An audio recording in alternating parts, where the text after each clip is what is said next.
नमस्कार दोस्तों, स्वागत है आपका उपनिषद एकेडमी में।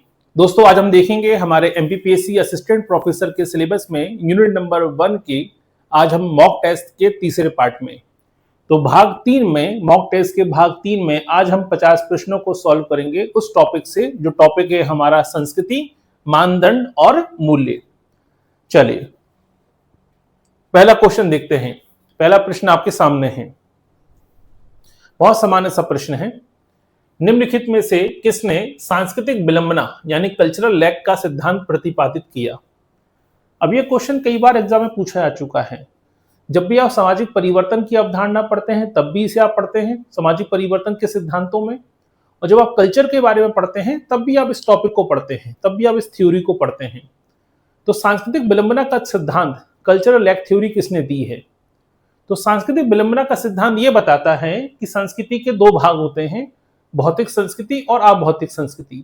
भौतिक संस्कृति तेजी से आगे निकल जाती है लेकिन अभौतिक संस्कृति पीछे रह जाती है, जिसके कारण इनके बीच में गैप क्रिएट हो जाता है। इसी को कल्चरल लैग कहा जाता है। और यह अवधारणा प्रतिपादित करी 1922 में किताब आई सोशल चेंज के नाम से, और सोशल चेंज के माध्यम से इस अवधारणा को प्रतिपादित किया किसने? विलियम ऑर्गन ने। क्लियर? तो ये सामान्य सी जानकारी होनी चाहिए। जब भी हम कोई क्वेश्चन सॉल्व करते हैं तो उस क्वेश्चन से रिलेटेड जो भी डेटा हो उसी समय लिखते जाया कीजिए उसको, ठीक है।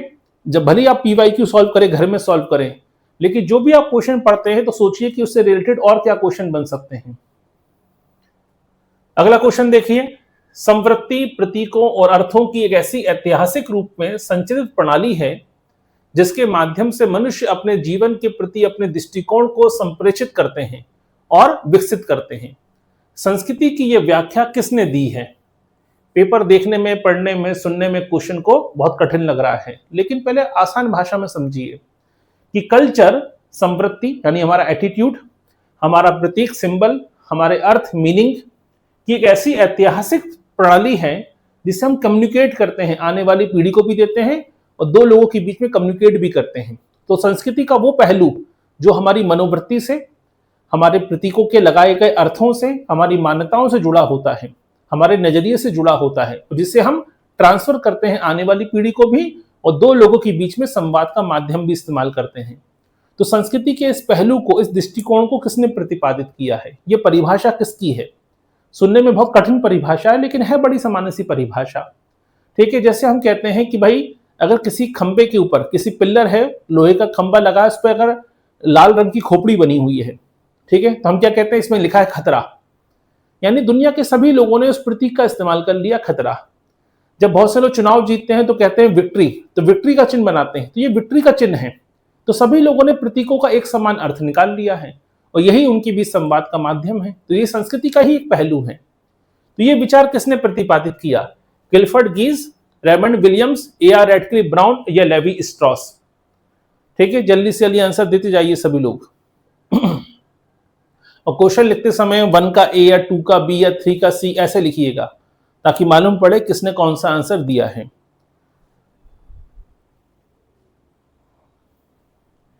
ठीक है, चलिए। तो सेकंड वाले क्वेश्चन का जवाब अभी तक दो लोगों ने दिया है, रविंद्र जी ने दिया है और नेहा गुप्ता जी ने दिया है।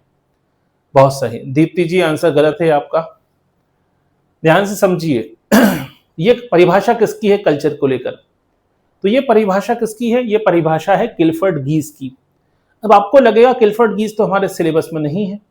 भाई यूजीसी नेट के सिलेबस में गिलफर्ड गीज को अलग से शामिल किया गया है, आपने पढ़ा भी है, हमने 1 घंटे का लेक्चर पढ़ाया भी था इस पर, यूट्यूब पर भी अपलोड किया था इस लेक्चर को। तो मैंने पहले भी कहा था सिविल्स एमपीपीएससी में यूनिट नंबर 3 में जो थिंकर हैं वो तो पढ़ने ही पढ़ने हैं, साथ में यूजीसी नेट के यूनिट नंबर 1 के सारे थिंकर पढ़ लीजिएगा। एक एक क्वेश्चन से कहीं ना कहीं प्रश्न पूछा जा सकता है। चलिए अगला क्वेश्चन देखते हैं। प्रश्न नंबर 3 कथन कारण वाला प्रश्न है। मूल्य और मानदंड समाज में सामाजिक नियंत्रण के अमूर्त साधन के रूप में कार्य करते हैं। कारण, मानदंड और मूल्य व्यक्ति के व्यवहार को इस प्रकार से अनुकूलित करते हैं कि वे समाज की अपेक्षाओं के अनुरूप कार्य करें। अब 4 ऑप्शन दिए गए हैं, आपको बताइए कौन सा आंसर सही है। ठीक है, तो मूल्य और मानदंड समाज में सामाजिक नियंत्रण के अमूर्त साधन के रूप में काम करते हैं। ये तो सही बात है। समाज में जो वैल्यूज होती हैं, जो सोशल नॉर्म्स हैं, ये अमूर्त साधन होते हैं। हमारी परंपराएं हैं, नैतिकताएं हैं, मान्यताएं हैं, दिखाई देती हैं क्या? नहीं दिखाई देती। तो समाज के जो मूल्य हैं, मापदंड हैं, जो परंपराएं हैं, प्रथाएं हैं, उन्हें दिखाई नहीं देती हैं। उन्हें केवल महसूस किया जाता है, उन्हें केवल इस्तेमाल में लाया जाता है लोगों के व्यवहार को नियंत्रित करने के लिए, ताकि उनका व्यवहार समाज की अपेक्षाओं के अनुरूप हो सके। तो समाज में रूढ़िवादिताएं, परंपराएं, मूल्य, नैतिकताएं क्यों बनाई गई? ये दिखाई नहीं देती हैं, लेकिन समाज के अपेक्षा, व्यक्ति के व्यवहार को समाज की अपेक्षाओं के अनुकूल बनाने में योगदान देती हैं। यानी ऑप्शन ए भी कथन भी सही है, कारण भी सही है, और कारण एक ही व्याख्या भी करता है। यानी ऑप्शन नंबर ए इसका सही आंसर है। ठीक है। निम्नलिखित में से किसने संस्कृति के प्रकट और अप्रकट तत्वों के बीच अंतर स्पष्ट किया है? तो राजस्थान पीसीएस असिस्टेंट प्रोफेसर में यह क्वेश्चन पूछा गया था कि संस्कृति के प्रकट और अप्रकट तत्वों के बीच में अंतर स्पष्ट किसने किया है? ठीक है। तो Clyde Kluckhohn, Robert Redfield, Ralph Linton या मेलिनोवस्की, बताइए। ठीक है। अब देखिए बहुत से लोग गलती कहां पे करते। मान लीजिए 4 ऑप्शन में लिखा होता मर्टन, तो 99% लोग मर्टन आंसर लगा देते। क्यों? क्योंकि हमने पढ़ा हुआ है मर्टन के प्रकार, प्रकट प्रकार, अप्रकट प्रकार, पढ़ा है ना। लेकिन यहां पे बात हो रही है संरचना के प्रकार की बात नहीं हो रही है। अगर यहाँ पे ऑप्शन मर्टन होता तो आप तुरंत आंसर लगाते मर्टन, सोचते भी नहीं। लेकिन यहां बात आ रही है संस्कृति के तत्वों की, यहां सामाजिक संरचना के प्रकारों की बात नहीं हो रही है। तो मर्टन का जो प्रकार है, प्रकट प्रकार है, अप्रकट प्रकार है, ठीक है, अप्रकट, ठीक है, तो वो आपके सामाजिक संरचना के प्रकारों से जुड़ा हुआ है। यहां बात आ रही है संस्कृति के तत्वों की। तो संस्कृति के वो तत्व जो दिखाई देते हैं हमें, ठीक है, उसे क्या कहते हैं? उसे कहते हैं प्रकट तत्व। संस्कृति के वो तत्व जो दिखाई नहीं देते हैं उसे कहते हैं अप्रकट। जैसे हम कहते हैं कि भाई पहनावा, खान पान, ठीक है, आपकी भाषा, जैसे खान पान है, पहनावा है, तो ये क्या है? संस्कृति के प्रकट तत्व हैं। लेकिन आपकी मान्यताएं, विवाह की परंपराएं, ये अप्रकट हैं। इसे स्पष्ट किसने किया है? इसे स्पष्ट किया है क्लूखॉन ने। तो अमेरिकन मानव शास्त्री हैं क्लूखॉन, इन्होंने संस्कृति के तत्वों की बात करी है और संस्कृति के तत्वों को बांटा है प्रकट और अप्रकट में। लेकिन सामाजिक संरचना के प्रकारों को प्रकारवाद में प्रकट प्रकार, अप्रकट प्रकार में बांटा है मर्टन ने। वो अलग है और ये अलग है। अगला क्वेश्चन, दुर्खिम के अनुसार दमनकारी कानून और सामूहिक चेतना का अटूट संबंध किस प्रकार की सामाजिक संरचना और सांस्कृतिक मापदंडों से है? ठीक है, ध्यान समझिए क्वेश्चन को। तो दुर्खिम के अनुसार पढ़ा था आपने यांत्रिक एकता, सावेवी एकता के बारे में, यांत्रिक समाज, सावेवी समाज के बारे में आपने पढ़ा होगा दुर्खिम के विचार।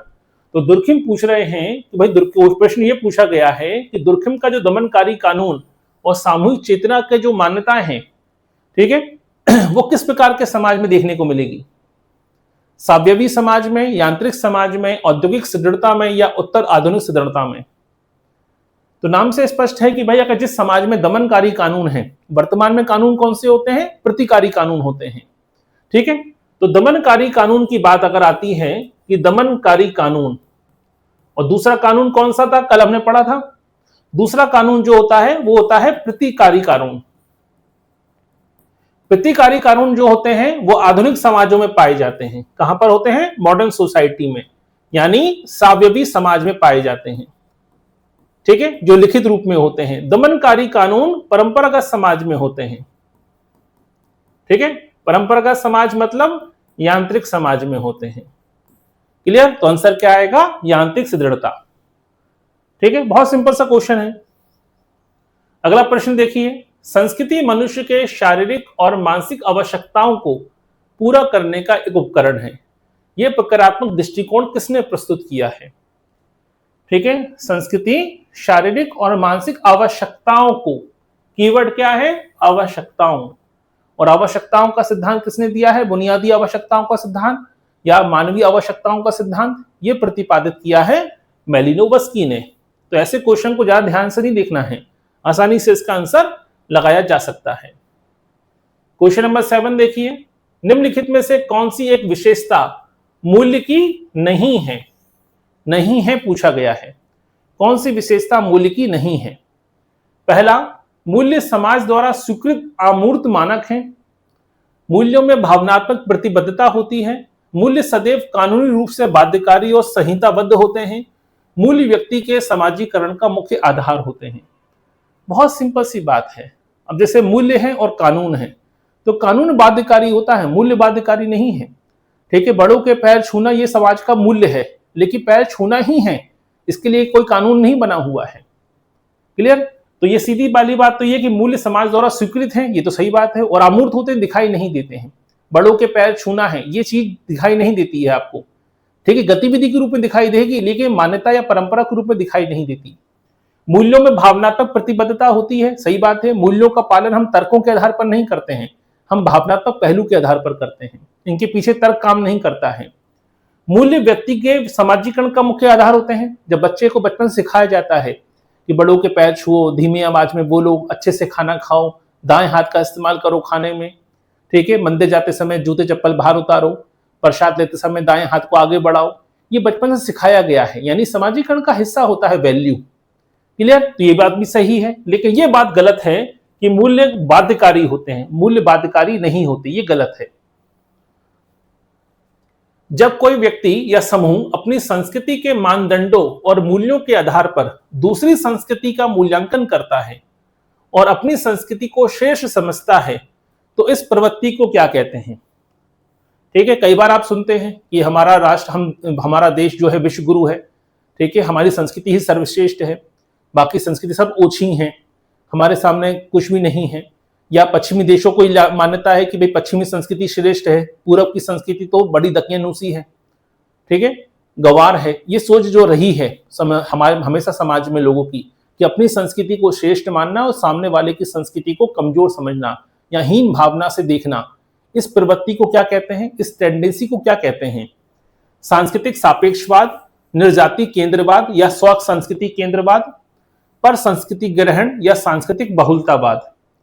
तो क्या कहते हैं इसे कहते हैं एंथ्रोसेंट्रिज्म, यानी अपनी संस्कृति को श्रेष्ठ मानना सामने वाले की संस्कृति से तुलना करते हुए, इसे कहते हैं एंथ्रोसेंट्रिज्म यानी निजाति केंद्रवाद।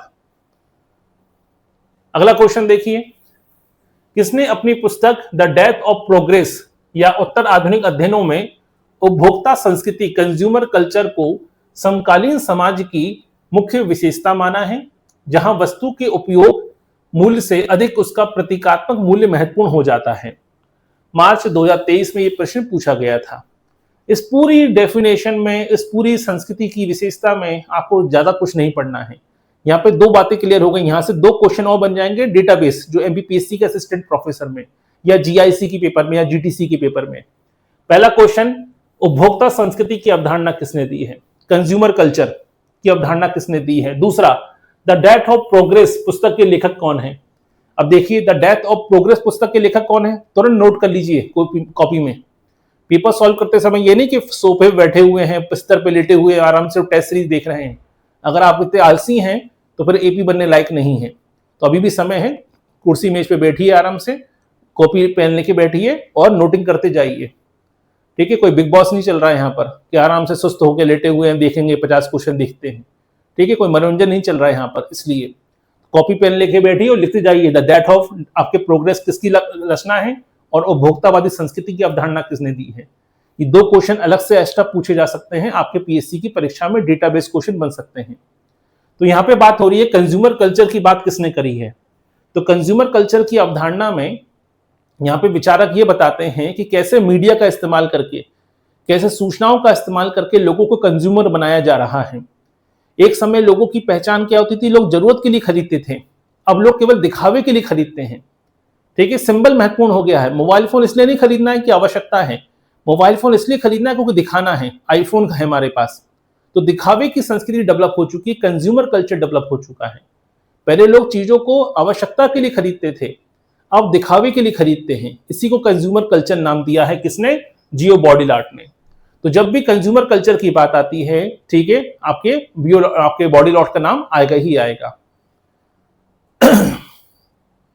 चलिए अगला क्वेश्चन देखिए, संस्कृति वह संपूर्ण जटिलता है जिसमें ज्ञान, विश्वास, कला, नैतिकता, कानून, प्रथा और समाज के सदस्य होने के नाते मनुष्य द्वारा अर्जित और अन्य सभी क्षमताएं, आदतें शामिल हैं। अब देखिए इस परिभाषा में बहुत कुछ आ गया, इसमें संस्कृति की परिभाषा भी आ गई, संस्कृति के तत्व भी शामिल हो गए, संस्कृति की विशेषताएं भी शामिल हो गई। अब ये ऐसी परिभाषा है जो आपको याद होनी चाहिए। हम लिस्ट बना के परिभाषाएं रट्टा मारते हैं, लिस्ट बना के परिभाषाएं पढ़ने से या किताबों के रट्टा मारने से काम नहीं चलेगा। पीवाईक्यू सॉल्व करते समय या मॉक टेस्ट सॉल्व करते समय जो जो परिभाषाएं आती हैं उनको तो कम से कम याद कर लीजिए, क्योंकि ये पेपर में आ चुका है। इसलिए तो ये परिभाषा किसकी है? कल्चर को लेकर, जहां उन्होंने कल्चर की सभी चीजों को शामिल कर लिया कि कल्चर में क्या क्या चीजें शामिल हैं। ठीक है, चाहे वो भौतिक पक्ष हो या अभौतिक पक्ष हो, दोनों पक्षों को शामिल कर लिया है परिभाषा में। और ये परिभाषा है किसकी? टाइलर की। ठीक है, चलिए अगला क्वेश्चन। दीप्ति जी बहुत सही, रूबी जी बहुत सही, सभी ने सही परिभाषा आंसर लिया है। ठीक है सभी लोग ज्वाइन किया कीजिए लाइव क्लासेस। लाइव क्लासेस सबके लिए किया गया है, चाहे ओल्ड कोर्स वाले हो, न्यू कोर्स वाले हो, चाहे यूजीसी नेट में हो या पीजीटी में हो, डीजीटीसी में हो, क्योंकि क्वेश्चन तो कॉमन है ना, कुछ टॉपिक तो कॉमन ही होते हैं। चलिए अगला क्वेश्चन देखिए। समनर के अनुसार जनरीतियों और लोकचारों में मुख्य अंतर क्या है? अब देखिए ये क्वेश्चन आया है, सिंपल सा प्रश्न है, लेकिन अगर कॉन्सेप्ट क्लियर नहीं है तो पेपर गलत हो जाएगा। तो समनर के अनुसार जनरीतियों में और लोकचारों में मुख्य अंतर क्या है? जनरीतियां लिखित होती हैं, लोकचार अलिखित होते हैं। गलत, चाहे वो लोकचार हो या जनरीति हो, लिखित तो कभी होता ही नहीं है। तो क्वेश्चन पूछा गया मुख्य अंतर क्या है? लोकचार में समूह के कल्याण की धारणा और नैतिक अनिवार्यता जुड़ी होती है, जबकि जनरीतियों में अनिवार्य नहीं है। लोकचार केवल आदिम समाजों में पाए जाते हैं, ऐसा नहीं है। जनरीतियां केवल आदिम समाजों में होती है, ऐसा नहीं है। मॉडर्न सोसाइटी में भी जनरीतियां होती हैं। लोकचार का पालन केवल कानून के डर से होता है, नहीं। किसी भी परंपरा या किसी भी मान्यता को या किसी प्रथा को कानून के डर से लागू नहीं किया जाता। लोगों में उसके प्रति एक आस्था होती है, विश्वास होता है, इसलिए लोग उस चीज को मानते हैं। तो कानून के डर से आप किसी प्रथा का पालन नहीं कर सकते। आप किसी महिला को करवा चौथ का व्रत रखने के लिए बाध्य नहीं कर सकते कि संसद ने कोई कानून पास किया है। ये परंपरा है, ट्रेडिशन है। ठीक है, आप एक प्रथा है, अगर वो महिला चाहे तो करे या तो ना करे।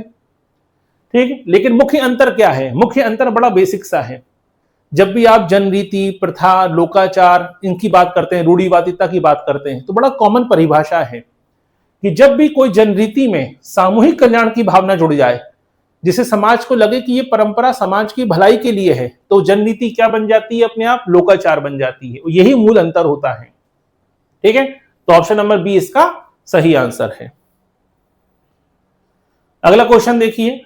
टॉलकट पार्सन के अनुसार सामाजिक व्यवस्था के अंतर्गत मूल्य अभिविन्यास और सांस्कृतिक प्रतिमान व्यवस्था का मुख्य कार्य क्या है? अब ध्यान समझिएगा, अगर आपने पार्सन नहीं पढ़ा है तो ये क्वेश्चन तो ऊपर से निकल जाता है कि पार्सन कहां पैदा हुए थे और कौन सी किताब लिखी थी, और पार्सन का सामाजिक व्यवस्था का सिद्धांत पार्सन ने दिया। इतना पढ़ के एपी का एग्जाम नहीं निकलेगा। ठीक है धन्यवाद प्रभा जी। चलिए तो टॉलकट पार्सन क्या कह रहे हैं? पार्सन को ध्यान से समझिए, क्वेश्चन क्या है। बहुत सिंपल क्वेश्चन है, कई बार आपने पढ़ा है और कई बार मैं इसका एग्जाम्पल दे चुका हूं। ध्यान से समझिए कि भाई पार्सन क्या कहते हैं। पार्सन का पूरा सपना क्या है? पार्सन का पूरा जीवन काय में निकल गया? व्यवस्था को बनाए रखने में। व्यवस्था को बनाए रखने के लिए पार्सन क्या कहते हैं कि कोई भी ऐसी चीज मत होने दो जो व्यवस्था के अगेंस्ट आ जाए, व्यवस्था के आड़े आ जाए, व्यवस्था को छत विछित कर दे, उससे बचने की कोशिश करनी है। अब यहां बात आ रही है कि सामाजिक व्यवस्था के अंतर्गत मूल्य अभिविन्यास, वैल्यू ओरिएंटेशन और सांस्कृतिक प्रतिमान, कल्चरल नॉर्म्स, व्यवस्था का मुख्य कार्य क्या है। ठीक है, तो व्यवस्था बनाए रखने के लिए वैल्यू और मानदंड की भूमिका क्या होती है? क्यों जरूरी है समाज में मूल्य मानदंडों का होना? आसान भाषा में कहे तो प्रश्न ये पूछ रहा है आपसे, भाई आने वाली पीढ़ी को अगर आपने मूल्य नहीं दिए, वर्तमान पीढ़ी अगर आने वाली पीढ़ी को मूल्य परंपराएं नहीं सिखाएगी, सोशल नॉर्म्स के अनुसार नहीं ढालेगी, उनका अच्छे से समाजीकरण नहीं करेगी, तो क्या आने वाली पीढ़ी समाज की व्यवस्था को बनाए रख पाएगी? नहीं रख पाएगी। पूरी व्यवस्था ही छत विक्षित हो जाएगी। इसी के लिए क्या कहा? इसी के लिए उन्होंने कौन सा मॉडल दिया? पार्सन ने दिया एगिल मॉडल। एगिल का मतलब, ठीक है, अनुकूलन करना, जी गोल अटेनमेंट, लक्ष्य प्राप्ति करना, इंट्रीगेशन और लेटेंसी। और लेटेंसी का मतलब क्या होता है? प्रतिमान अनुरक्षण करना, अपने मूल्य अपनी परंपराओं की रक्षा कीजिए, तभी आने वाली पीढ़ी आपके समाज व्यवस्था को बनाए रख पाएगी। अगर किसी भी समाज ने इन 4 लक्ष्यों का पालन नहीं किया तो पूरी व्यवस्था ही तार तार हो जाएगी। और इसमें सबसे महत्वपूर्ण लक्ष्य है प्रतिमान अनुरक्षण। ये प्रतिमान अनुरक्षण महत्वपूर्ण है क्योंकि यही परंपराओं मूल्यों को बनाए रखता है आने वाली पीढ़ी को देने के लिए। तो वर्तमान पीढ़ी अगर अपने मूल्यों की, अपनी परंपराओं की अवहेलना करेगी, ठीक है, हंसी ठिठोली करेगी, उनका मजाक उड़ाएगी, तो आने वाली पीढ़ियां मूल्य परंपराओं को त्याग देंगी और पूरी व्यवस्था ही तार तार हो जाएगी। इसलिए जरूरी होता है एगिल मॉडल में एल यानी प्रतिरक्षण अनुरक्षण, ठीक है, यानी लेटेंसी कहते हैं इसे हम। क्लियर? तो ये क्वेश्चन इतना सिंपल नहीं है, इसके लिए आपको सामाजिक व्यवस्था का सिद्धांत, पासन का एगिल मॉडल और एगिल मॉडल का पर्पस क्या है, इस सारे कॉन्सेप्ट को क्लियर करके पढ़ना जरूरी है। ठीक है, चलिए अगला क्वेश्चन देखिए। जब भी इस प्रकार के प्रश्न आए हमेशा एग्जाम में इंग्लिश वर्जन देखिएगा, जो अंग्रेजी संस्करण होता है अनुवाद उसको देखिएगा। कभी कभी कठिन शब्द आते हैं तो हमें कई बार आपने पढ़ा होता है, लेकिन ये एगिल मॉडल से ही क्वेश्चन पूछा गया है और एगिल मॉडल का पर्पस ही है व्यवस्था को बनाए रखना, और इसमें सहारा लेते हैं संस्कृति का, कल्चर का। इसलिए ऐसी चीजों में अंग्रेजी संस्करण जरूर देखिए। सांस्कृतिक सापेक्षवाद का केंद्रीय विचार क्या है? बहुत सिंपल सा क्वेश्चन पूछा गया है कि सांस्कृतिक सापेक्षवाद का मुख्य विचार क्या है। क्या होता है सांस्कृतिक सापेक्षवाद? किसी संस्कृति की श्रेष्ठता को वैश्विक मानकों पर मापना, किसी संस्कृति के तत्वों को केवल उसी संस्कृति के संदर्भ और संदर्भ प्रणाली के भीतर ही समझना और मूल्यांकित किया जा सकता है, सभी संस्कृतियों का अंततः एक बौद्धिक संस्कृति में विलीन हो जाना, आदिम संस्कृतियों का आधुनिक संस्कृति से कमतर होना। बताइए क्या है सही आंसर? रविंद्र जी ने पहले ही आंसर दे दिया, बहुत सही, तुरंत जवाब दे दिया है। रूबी पाल जी ने भी सही आंसर दिया है, बहुत सही। ठीक है, सांस्कृतिक सापेक्षवाद को देखिए, चीजें समाजशास्त्र में क्या है, जटिलता बहुत है क्योंकि ज्यादातर समाजशास्त्र में जो विचार रखे गए हैं वो अंग्रेजी भाषा में लिखे गए हैं। हिंदी मीडियम के छात्रों के लिए सबसे बड़ी समस्या क्या है, वो रट्टा मारते हैं, तो वो रट्टा मारने की सोचते हैं, लेकिन कॉन्सेप्ट को क्लियर कर लीजिए। सांस्कृतिक सापेक्षवाद ये कहता है कि किसी भी कल्चर को अगर आपको समझना है तो उस सामने वाले के दृष्टिकोण से देखिए, अपने दृष्टिकोण से दूसरे के कल्चर को मत समझिए। मान लीजिए आप पैदा हुए हैं शहरों में और एक आप सामाजिक अनुसंधानकर्ता के चलते आप जाते हैं जनजातीय इलाकों में और ट्राइबल में जाकर वहां के कल्चर को आप मूल्यांकन कर रहे हैं, तो उनके कल्चर को उनके दृष्टिकोण से देखिए, अपने शहरी दृष्टिकोण से जनजातियों के कल्चर को मत देखिए। क्लियर? यही है सांस्कृतिक सापेक्षवाद, यानी किसी भी संस्कृति के तत्वों को उसी संस्कृति के संदर्भ में जानने की कोशिश कीजिए। ठीक है, उसी के दृष्टिकोण से देखिए, अपने दृष्टिकोण से उस कल्चर का मूल्यांकन मत कीजिए, ऑब्जर्व मत कीजिए। यही है सांस्कृतिक सापेक्षवाद। ठीक है, अगला क्वेश्चन देखिए। निम्नलिखित समाजशास्त्रियों में किसने संस्कृति के वर्गीकरण में इंद्रिय बोध, विचारात्मक और आदर्शात्मक संस्कृतियों की चर्चा की है? तो अभी पेपर हुआ था पिछले साल, तब भी ये क्वेश्चन पूछा गया था। बहुत ही सिंपल क्वेश्चन है। ठीक है, आपने पढ़ा होगा, किताब आती है, ठीक है, social and cultural dynamics. Social और कल्चरल डायनेमिक्स पुस्तक के लेखक कौन है, याद आ गया? तो हमेशा रखिए, कोई भी थ्योरी पढ़ते हैं और उससे जुड़ी किताब का नाम भी अगर आपको याद रह गया तो भी एग्जाम में काम हो जाएगा।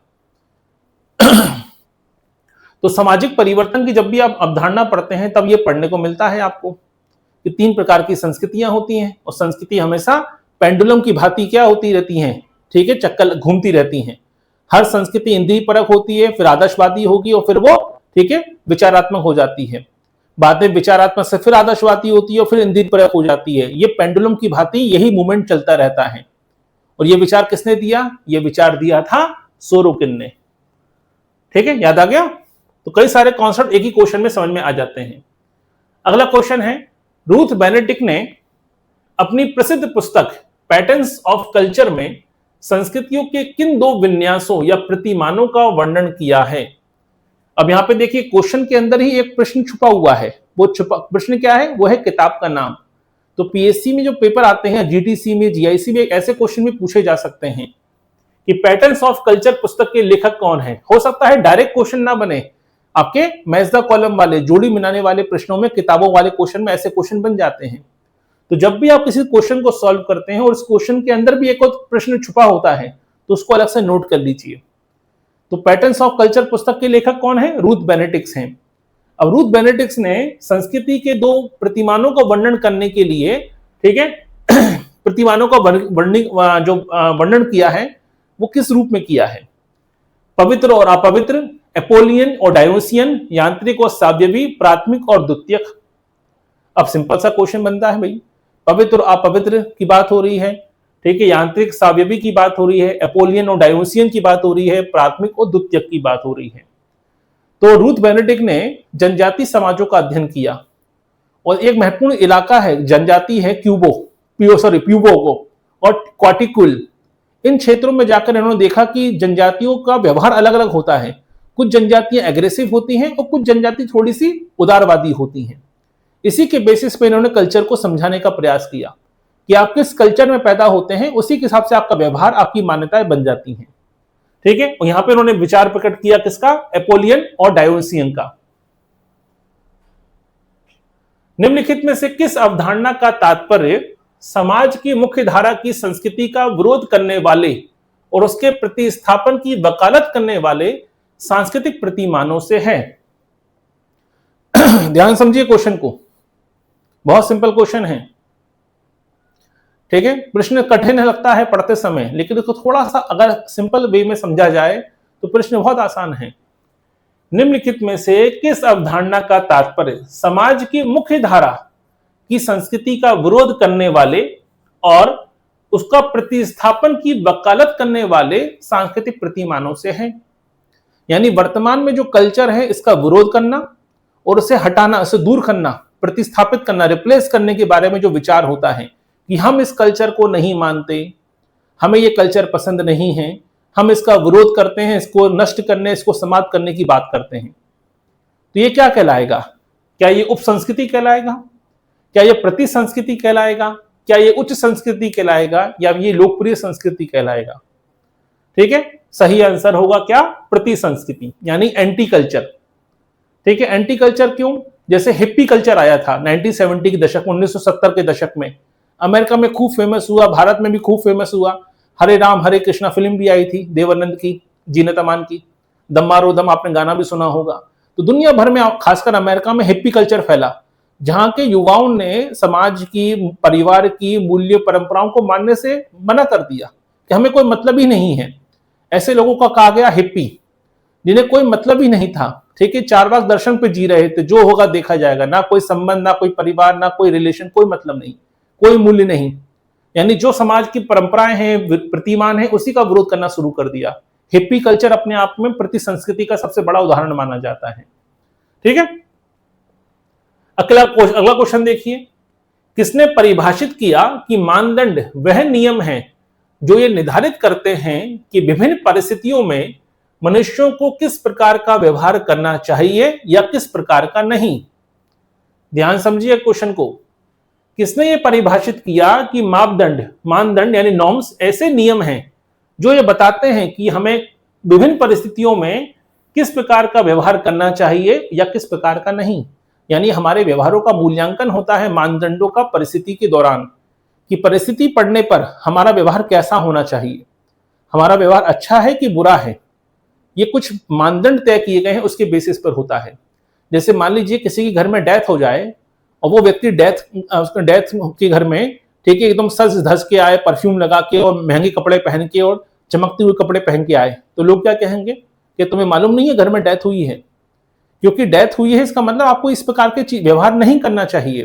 तो मानदंड वही तो होते हैं, मानदंड के बेसिस पे तो हम समाज में व्यवहारों का मूल्यांकन करते हैं कि आपका व्यवहार सही है कि गलत है। घर में फंक्शन हो और एक व्यक्ति मातम की तरह कपड़े पहन ले, सफेद रंग के कपड़े पहन के खड़े हो जाए मातम मनाते हुए, तो अच्छा लगेगा? यानी परिस्थिति के दौरान आपका व्यवहार कैसा है, अच्छा है कि बुरा है, ये तय करते हैं मानदंड।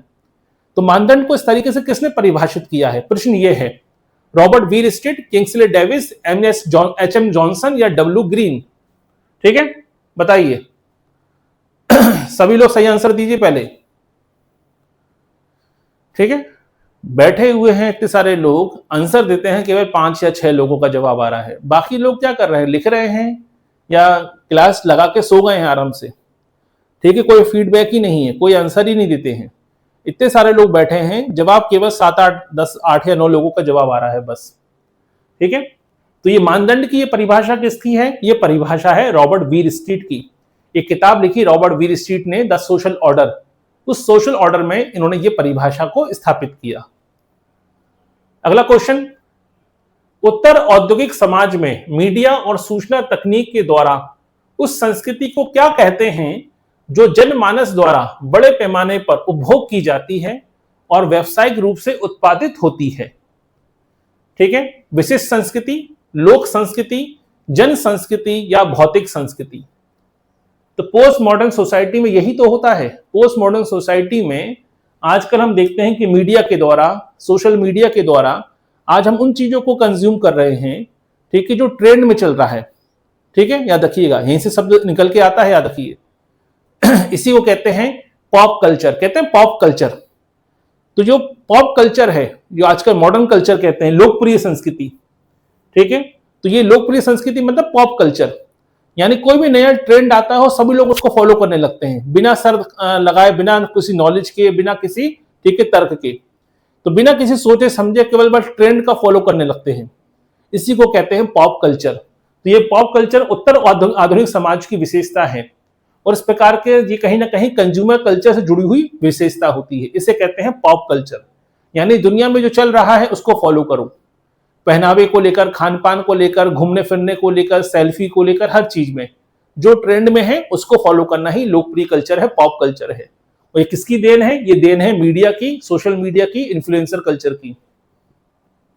ठीक है, और ये विचार किसने रखा था? ये विचार रखा है फ्रैंकफर्ट संप्रदाय के, ठीक है, होकाइमर ने। एडर्नो और होकाइमर का विचार था ये। अगला क्वेश्चन देखिए, वैश्वीकरण के दौर में सांस्कृतिक समरूपता और सांस्कृतिक संकरण दोनों प्रक्रियाएं साथ साथ चल रही हैं। ठीक है, कारण जहां एक और वैश्विक ब्रांड स्थानीय संस्कृति को प्रभावित कर रहे हैं, वहीं दूसरी ओर स्थानीय संस्कृतियां वैश्विक तत्वों को अपनाकर नए रूप का निर्माण कर रही हैं। अब ध्यान से समझिए क्वेश्चन को। ठीक है, क्वेश्चन पढ़ने में बड़ा कठिन लग रहा होगा, लेकिन है बड़ा सिंपल। और इस क्वेश्चन को केवल कल्चर के वाले टॉपिक में नहीं पढ़ना है, यूनिट नंबर 8 में भी पढ़ना है, जहां पर आप विकास का समाजशास्त्र पढ़ते हैं, जहां पर आप वैश्वीकरण की अवधारणा पढ़ते हैं, जहां पर आप उत्तर आधुनिकता पढ़ते हैं, आधुनिकीकरण की अवधारणा पढ़ते हैं।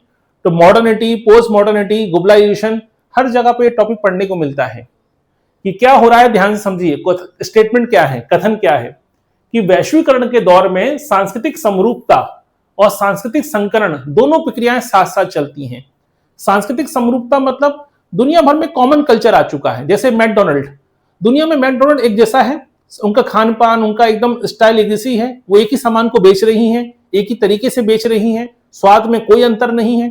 यानी दुनिया में हर चीज समरूप हो चुकी है।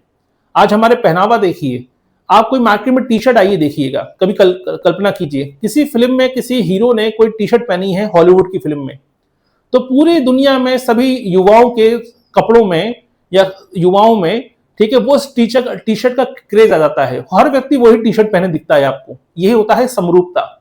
तो वैश्वीकरण के चलते क्या हुआ है, कोई भी एक नई चीज ट्रेंड में आती है और सब लोग उसको फॉलो करने लगते हैं, सब एक जैसे दिखने लगते हैं।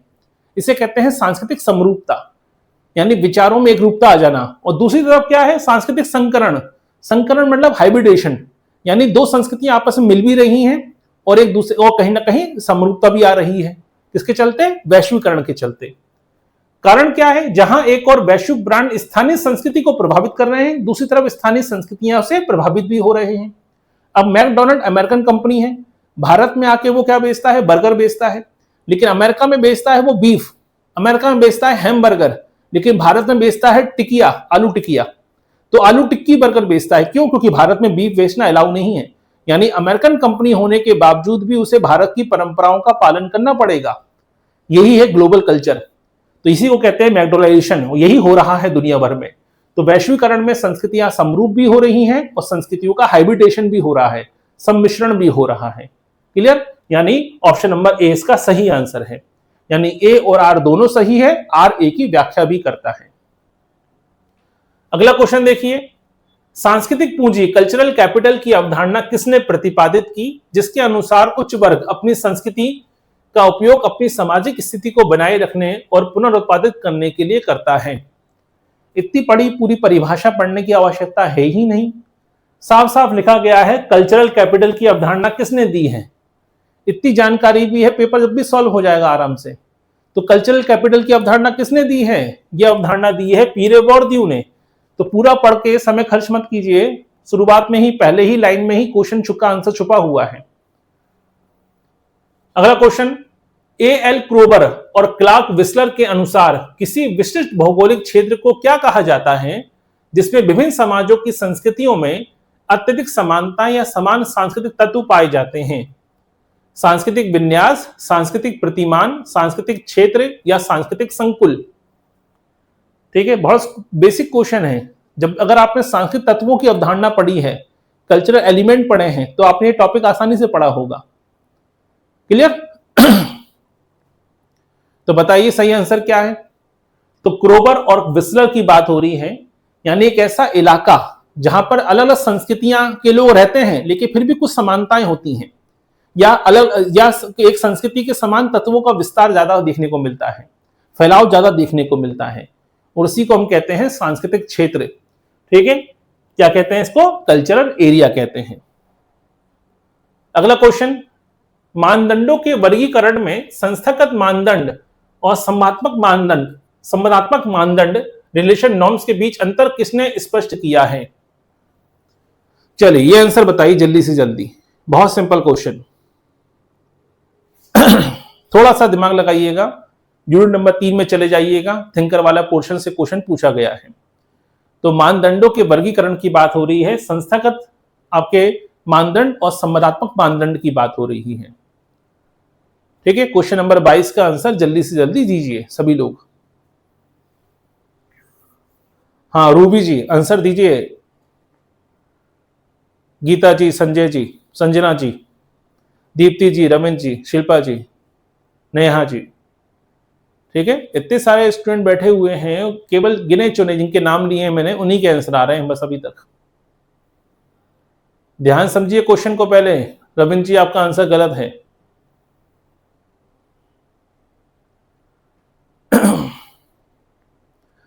संजना जी आंसर गलत है आपका। नेहा जी आंसर गलत है। रूबी जी आपने लिखा है कंफ्यूज हैं, कोई दिक्कत नहीं। दीप्ति जी आंसर गलत है आपका। ध्यान समझिए, मर्टन पे जाइए। मर्टन ने अवधारणा दी विचलन की अवधारणा। उन्होंने कहा विचलन क्या होता है? समाज में कुछ संसाधन है, समाज में कुछ नियम है, ठीक है, और जब व्यक्ति उन नियमों का पालन नहीं करता है तो समाज में विचलन पैदा होता है। यानी समाज में कुछ संस्थागत व्यक्ति से उम्मीद की जाती है कि इन मानदंडों का पालन करे। जैसे एक व्यक्ति, बच्चे से कहा गया कि 10वीं में तुम्हें 90% नंबर लाने हैं, ठीक है, उसके लिए परीक्षा का आयोजन हुआ। तो एक समाज ने कुछ मानदंड तय कर दिए कि परीक्षा में नंबर लाने हैं, मतलब पढ़ना पड़ेगा, अच्छे से पढ़ाई करो, खूब मेहनत करो, अच्छे नंबर लेके आओ। लेकिन वो व्यक्ति क्या कर रहा है, बच्चा, उसने टारगेट दिमाग में बिठा लिया कि 90% नंबर तो लाने हैं, लेकिन वो पढ़ाई से नहीं ला सकता, तो उसने चिट बनाना शुरू कर दी, नकल मारना शुरू कर दी, यानी उसने अपना दिमाग लगाना शुरू कर दिया। यानी वो समाज के मानदंडों का पालन नहीं करना चाहता। ये लक्ष्य का पालन तो करता है लेकिन मानदंड का पालन नहीं करना चाहता। वहीं से समाज में विचलन पैदा होता है। यानी जब समाज में संस्थागत मानदंड होते हैं और कुछ आपके संबंधात्मक मानदंड होते हैं तो व्यक्ति कंफ्यूज हो जाता है कि लक्ष्य को प्राप्त करने के लिए कौन से मानदंड का इस्तेमाल करे। ठीक है, जब अगर वो समाज के निर्धारित मानदंडों का पालन करेगा तो समाज में संतुलन बना रहेगा, समाज में अपराध नहीं होंगे। लेकिन जब वो लक्ष्य को तो पाने की कोशिश करना चाहता है लेकिन समाज के मानदंडों को पालन नहीं करना चाहता तो समाज में विचलन पैदा होता है, अपराध पैदा होता है। यही विचार प्रकट किया है किसने? रॉबर्ट मर्टन ने। क्लियर? निम्नलिखित में से किसने संस्कृति और सभ्यता के बीच अंतर करते हुए कहा कि सभ्यता वह है जो हमारे पास है जबकि संस्कृति वह है जो हम स्वयं हैं? यह स्टेटमेंट बहुत बार एग्जाम में पूछा जा चुका है, गलती मत कीजिएगा इस स्टेटमेंट के बारे में। ठीक है, बताइए। संस्कृति और सभ्यता के बीच में अंतर स्पष्ट करते हुए विचार प्रकट किया गया है कि संस्कृति, सभ्यता वह है जो हमारे पास है और संस्कृति वह है जो हम हैं। तो बताइए स्टेटमेंट किसका है? संस्कृति वाले टॉपिक में, संस्कृति और सभ्यता वाले टॉपिक में ये क्वेश्चन तो बड़ा बेसिक क्वेश्चन है, एग्जाम में आता ही आता है। ठीक है। जी हाँ रूबी जी, देखिए हिंदी में पेपर जो आता है, इसलिए सोशियोलॉजी में पेपर अगर नहीं समझ में आए तो हमेशा अंग्रेजी संस्करण जो होता है, अनुवाद, उसको जरूर एक बार देखा कीजिए। कई बार क्वेश्चन हिंदी में बहुत कठिन लगते हैं, क्योंकि हिंदी की जो शब्द होते हैं वो काफी क्लिष्ट होते हैं। ठीक है, आम बोलचाल की भाषा वाले शब्द नहीं होते हैं, तो पेपर बिगड़ जाता है। ठीक है, नेहा जी बहुत सही। शिल्पा जी आपका आंसर गलत है। ठीक है, तुक्का मत मारिए, माइनस मार्किंग है इस बार पेपर में। दीप्ति जी आपका आंसर भी सही है। कई बार पढ़ा है आपने, ये बेसिक क्वेश्चन है, कई बार एग्जाम में आ चुका है, इसलिए बहुत सारा पढ़ने के साथ साथ बहुत सारे पेपर भी सॉल्व करते जाइए। बहुत से लोग 14 घंटे पढ़ रहे होंगे, लेकिन वो 4 किताबों से एक टॉपिक पढ़ रहे हैं। अरे एक किताब से एक टॉपिक पढ़ लीजिए, लेकिन एक किताब रखिए एमसीक्यू के लिए। जितनी ज्यादा पेपर सॉल्व करेंगे उतनी ज्यादा चीजें, आपकी चीजें क्लियर होती जाएंगी, कॉन्सेप्ट क्लियर हो जाएंगे। टॉपिक को 5 किताब से पढ़कर टॉपिक क्लियर नहीं होता है। टॉपिक एक किताब से अच्छे से 10 बार पढ़िए और फिर पेपर खूब सॉल्व कीजिए, टॉपिक अपने आप क्लियर हो जाएगा, कमांड अपने आप आ जाती है। तो ये जो डेफिनेशन है, ये जो स्टेटमेंट है किसका है? ये मैकाइवर पेज का स्टेटमेंट है संस्कृति और सभ्यता को लेकर। अगला क्वेश्चन देखिए, बड़ा महत्वपूर्ण क्वेश्चन है। ठीक है, ये प्रश्न आने की संभावना है, अभी तक तो नहीं आया है, लेकिन इस बार लगता है कि पेपर में आ सकता है। तो जेनोसेंट्रिज्म यानी पर संस्कृति केंद्रवाद की अवधारणा का तात्पर्य क्या है? तो जेनोसेंट्रिज्म से क्या तात्पर्य है? अपनी संस्कृति को दुनिया में सर्वश्रेष्ठ मानना, अपनी संस्कृति की तुलना में किसी अन्य विदेशी या बाहरी संस्कृति के मूल्यों, उत्पादों, जीवन शैली को श्रेष्ठ मानना, किसी भी संस्कृति के प्रति उदासीन रहना और आदिम जनजातियों की संस्कृति का वैज्ञानिक अध्ययन करना। तो जेनोसेंट्रिज्म क्या है बताइए? बहुत सिंपल क्वेश्चन है। ठीक है। तो कई सारे कॉन्सेप्ट क्लियर हो चुके होंगे अभी तक आपको।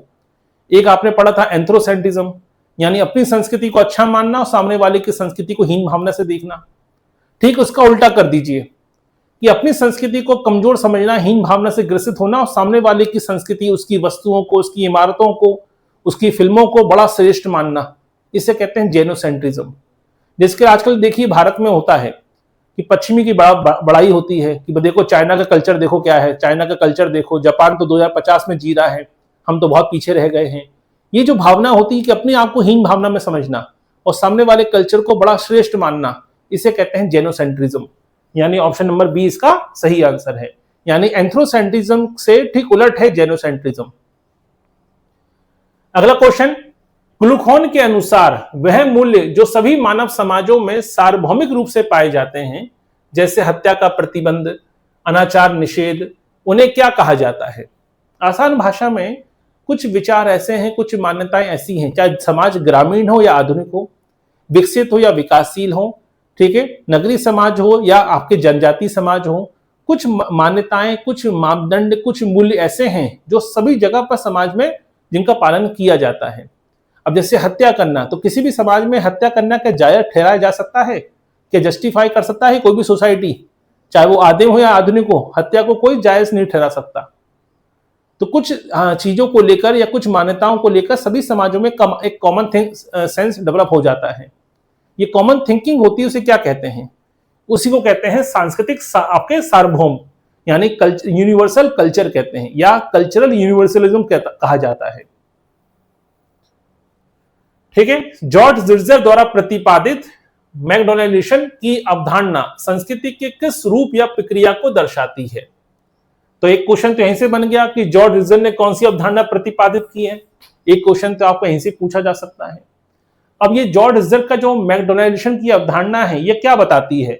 सांस्कृतिक विविधता को, सांस्कृतिक समरूपता को, सांस्कृतिक सापेक्षवाद को, या प्रति संस्कृति को?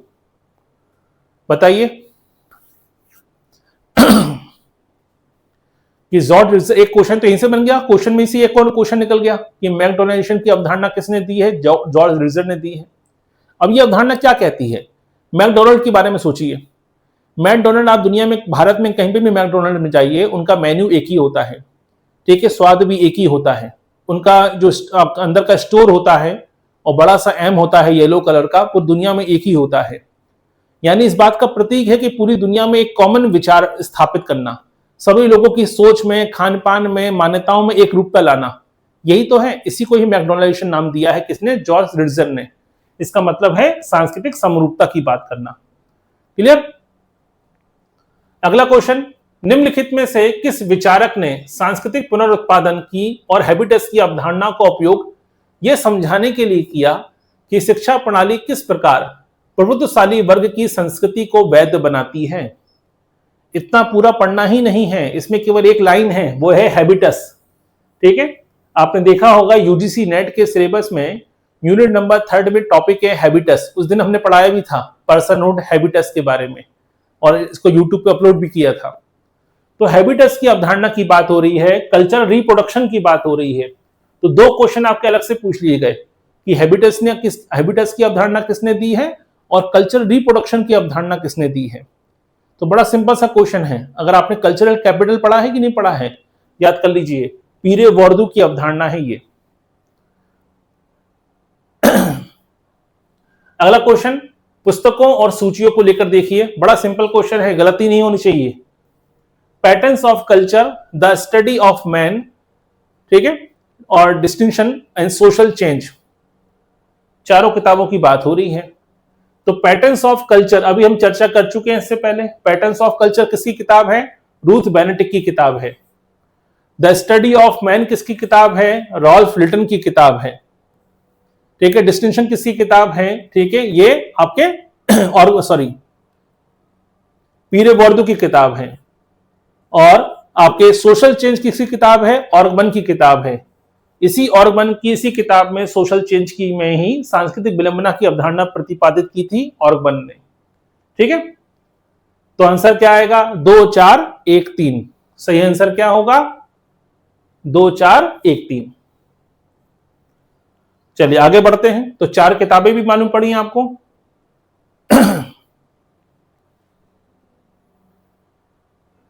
क्वेश्चन नंबर 29, जब समाज में 2 या 2 से अधिक भिन्न संस्कृतियों के लोग एक साथ शांतिपूर्वक रहते हैं और अपनी विशिष्ट सांस्कृतिक पहचान को खोए बिना एक बृहद सामाजिक व्यवस्था का हिस्सा बने रहते हैं, तो इसे क्या कहा जाता है?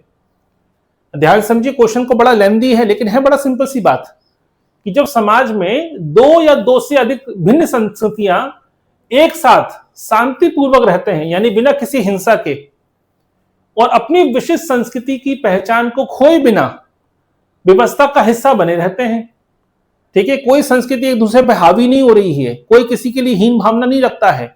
2 अलग अलग संस्कृतियों के लोग हैं, एक साथ शांतिपूर्वक तरीके से रहते हैं, कोई किसी पर प्रति संस्कृतिकरण या पर संस्कृतिकरण की भावना नहीं है। ठीक है, कोई ओवरलैपिंग नहीं हो रही है, कोई किसी को बाध्य नहीं कर रहा है अपने कल्चर को मानने के लिए, वो शांतिपूर्वक तरीके से रहते हैं। तो उस प्रकार के समाज को आप क्या कहेंगे, या इस प्रकार इसे क्या कहा जाएगा? आत्मसात्मीकरण, सांस्कृतिक बहुलतावाद, पर संस्कृति ग्रहण, या सांस्कृतिक अलगाव? बड़ा सामान्य सा क्वेश्चन है। और आपके सिलेबस में अगर आप देखेंगे एमपीपीएससी के असिस्टेंट प्रोफेसर के सिलेबस में यूनिट नंबर 2 में एक टॉपिक है बहुलतावाद, यूनिट नंबर 5 में टॉपिक है बहुलतावाद।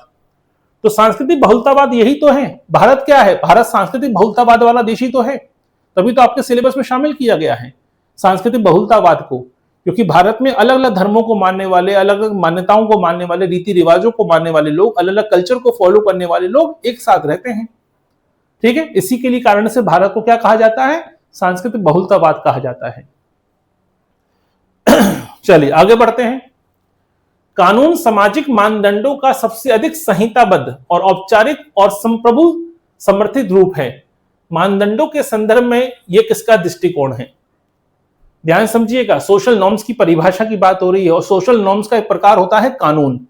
तो कानून सामाजिक मानदंड का सबसे अधिक संहिताबद्ध रूप होता है, जो औपचारिक और संप्रभुता समर्थित है। मानदंडों के संदर्भ में यह कथन किसका है? तो सोशल नॉर्म्स की परिभाषा की बात हो रही है कि जो कानून है वो सबसे मानदंडों में सबसे अधिक संहिताबद्ध होता है। ठीक है, जल्दी से जल्दी आंसर दीजिए सभी लोग। क्वेश्चन नंबर 30 की बात हो रही है।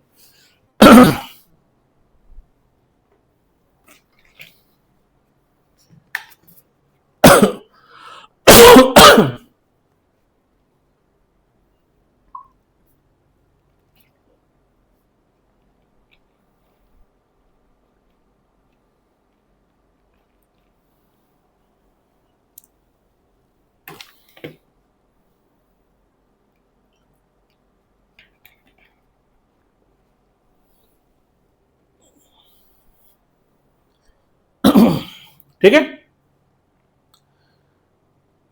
चलिए बहुत से लोगों ने रॉबर्ट व्हील स्ट्रीट लगा दिया आंसर। रॉबर्ट व्हील स्ट्रीट दूर दूर तक नहीं है, ठीक है। नेहा गुप्ता जी, दुर्खिम ने ये परिभाषा कब दी है बताइए? दुर्खिम ने ये परिभाषा कभी नहीं दी है, ये परिभाषा है E.A. रॉस की। तो मानदंडों की परिभाषाएं काफी कठिन हैं, कम से कम 10-12 परिभाषाएं हैं मानदंडों में महत्वपूर्ण विचारकों की, उन विचारकों की परिभाषाओं को अच्छे से पढ़ लीजिएगा। अगला है अर्नोल्ड वैन जेनेप द्वारा प्रतिपादित जीवन के संस्कार। अब इस लाइन को याद कर लीजिए, ठीक है, rites of passage. Arnold van Gennep के द्वारा प्रतिपादित जीवन के संस्कार की अवधारणा संस्कृति के किस पक्ष को उजागर करती है? तो एक क्वेश्चन तो यहीं से पढ़ने को मिल गया। देखिए सब कुछ नहीं पढ़ाया जा सकता, अगर सब कुछ पढ़ना है तो लगभग 2 से 2.5 साल का लगेगा पूरा सोशियोलॉजी पढ़ने में। अब 4-5 महीने में हमें पूरा सिलेबस कवर करना होता है तो कुछ ना कुछ छूटने का डर रहता है, इसलिए पेपर सॉल्व कराए जाते हैं। अब मान लीजिए कल्चर वाले टॉपिक में आपने ये नहीं पढ़ा है तो आप पढ़ लीजिए, समझ लीजिए, बड़ा आसान भाषा में है। तो भाई पहली बात तो ये है कि अर्नोल्ड वैन जेनेप ने एक अवधारणा प्रतिपादित करी है, उसका नाम क्या है? जीवन के संस्कार। अब ये जीवन के जो संस्कार हैं वो संस्कृति के किस पक्ष को उजागर करते हैं? ठीक है, तो अर्नोल्ड वैन जेनेप ने बड़ा आसान भाषा में समझाया है कि जैसे आप देखते हैं ना कि हिंदू धर्म में एक संस्कार होता है जनेऊ संस्कार।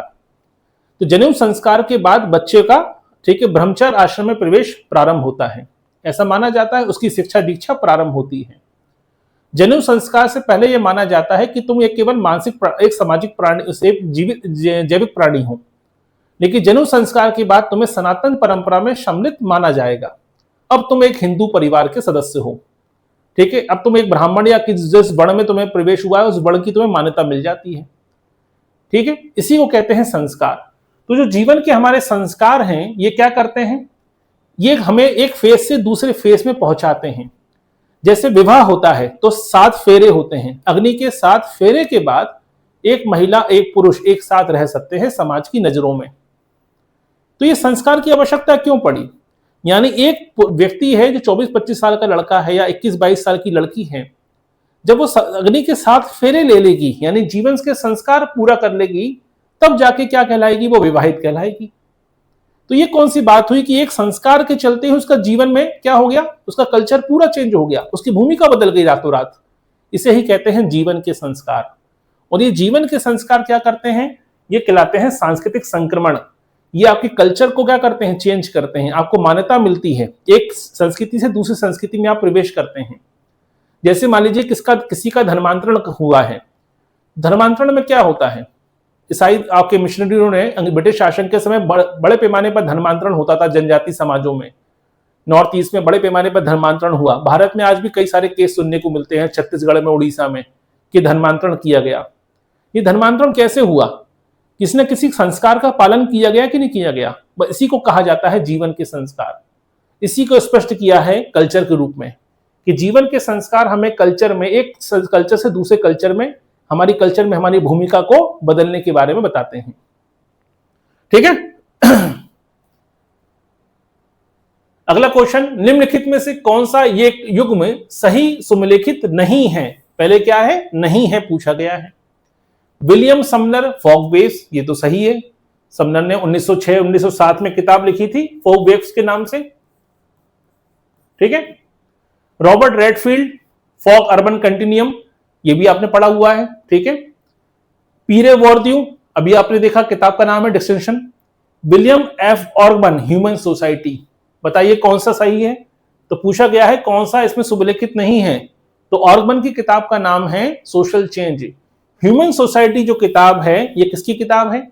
ये है किंग्सले डेविस की, तो ये आंसर गलत है। संस्कृति का निर्माण सांस्कृतिक लक्षणों से होता है। जब ये लक्षण आपस में अर्थपूर्ण ढंग से जुड़कर एक क्रियात्मक इकाई बनाते हैं तो उसे सांस्कृतिक संकुल कहा जाता है। यह वर्गीकरण किसने प्रस्तुत किया है? अब ध्यान समझिए, आसान भाषा में कहें तो क्वेश्चन ये पूछा गया है कि सांस्कृतिक संकुल की अवधारणा किसने दी है।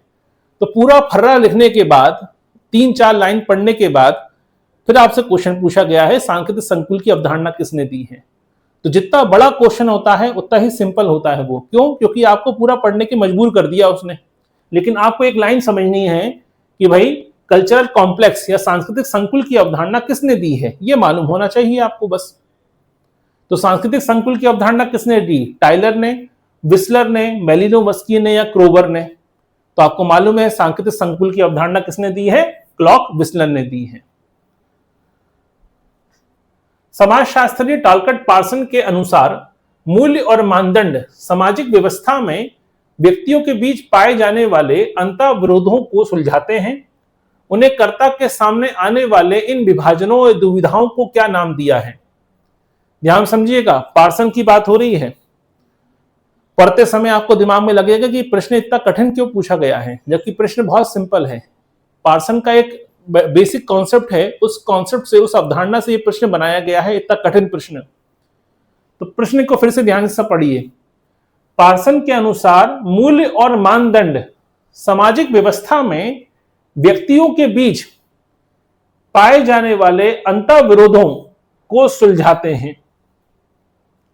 अब यहां पे आपने देखा है कि पार्सन ने एक बार कहा है, एक विचार प्रकट किया कि व्यक्ति के सामने हमेशा दो रास्ते आते हैं, हर परिस्थिति में, हर समय, जीवन के हर एक क्षण में, कि क्या सही है क्या गलत करे, उसे कौन सा तरीका अपनाना चाहिए। क्या वो समाज के मूल्य मापदंडों का उल्लंघन करे या समाज के मूल्य मापदंडों का पालन करे? उसके सामने हमेशा आपके दो विकल्प होते हैं, दो विकल्प में से एक विकल्प चुनना होता है। ठीक है, बहुत सही रूबी जी, इसे ही कहते हैं पैटर्न वेरिएबल। ये जो 5 प्रकार के वेरिएबल बताए हैं उसी की बात हो रही है। तो यहाँ पे आंसर क्या आएगा? प्रतिमान चर। ऐसे क्वेश्चन हिंदी में नहीं आएंगे समझ में, इंग्लिश वाला वर्जन देखिएगा। तो प्रतिमान चर में यही तो बताया था पैटर्न वेरिएबल में, कि इंसान के सामने क्या होते हैं, हमेशा दो विकल्प होते हैं, उस पैटर्न में से आपको एक विकल्प चुनना होता है। इसी को कहते हैं पैटर्न वेरिएबल। हमारे फैसले पैटर्न वेरिएबल के अनुसार ही तय होते हैं। हम जीवन पर्यंत दिन प्रतिदिन पैटर्न वेरिएबल का ही फॉलो करते हैं और पैटर्न वेरिएबल के आधार पर ही जीवन के सारे फैसले लेते हैं। ठीक है, इसे कहते हैं प्रतिमान चर। अगला क्वेश्चन, एमाइल दुर्खिम के अनुसार जब समाज के सामूहिक मूल्य और मानदंड कमजोर हो जाते हैं तो समाज में असंगति या नियमहीनता की स्थिति उत्पन्न होती है। बहुत सिंपल क्वेश्चन है, बहुत सिंपल लैंग्वेज में बता दिए। दुर्खिम का विचार है, ये सही बात है। दुर्खिम ने यही तो कहा कि समाज में जब मानदंड कमजोर हो जाते हैं, समाज में विचलन पैदा हो जाता है, एनोमी क्रिएट हो जाती है, नियमहीनता पैदा हो जाती है। इसका मतलब कथन तो सही है। कारण, तीव्र सामाजिक और आर्थिक परिवर्तनों के समय समाज की व्यक्ति की इच्छाओं पर अपना नैतिक नियंत्रण खो देता है। यह बात भी सही है। जब चेंजेस बहुत तेजी से होते हैं तो समाज व्यक्ति को कंट्रोल नहीं कर पाता। जैसे हम देखें, एआई की बात हो रही है। दुनिया में एआई इतनी तेजी से डेवलप हुआ है 2022 के बाद से। जैसे ही चैट जीपीटी का 2.5 आया, 3.0 आया, और 2022 के बाद से चैट जीपीटी आया, ग्रोक आया, जेमिनी आया, और आज आप देख रहे हैं कई सारे न्यूज आ रही हैं कि लोग डीफेक वीडियो बना रहे हैं, लोग फर्जी वीडियो बना रहे हैं। ठीक है, फर्जी तरीके से खबरें फैलाई जा रही हैं। यानी जब समाज में चेंजेस बहुत तेजी से आते हैं तो समाज का लोगों को कंट्रोल करने की क्षमता अपने आप कम हो जाती है। अब डीफेक वीडियो के चलते, एआई के चलते सरकार को भी हाथ खड़े कर लिए सरकार ने भी, कि कहां तक रोके इस चीज को। ठीक है, इस सिस्टम को कैसे रखा जाए। यही कारण है कि क्या होता है, नैतिक नियंत्रण कमजोर हो जाता है। अब एक 10वीं क्लास के बच्चे को भी मालूम है कि ग्रॉक में या चैट जीपीटी में कौन सा प्रॉम्प्ट डालकर वो अपने ही क्लास में पढ़ने वाली किसी लड़की की जिंदगी नाश कर सकता है, बर्बाद कर सकता है। उसे मालूम है कैसे करना है। यानी आपने एक यंत्र ऐसे लोगों के हाथ में दे दिया जिनकी अभी नैतिकता नहीं है, जिनमें कोई समझ नहीं है। जब समाज में बहुत तेजी चेंजेस आते हैं तो समाज फिर लोगों को कंट्रोल नहीं कर पाता नैतिक रूप से। ये सही बात है, यही है क्या व्याख्या।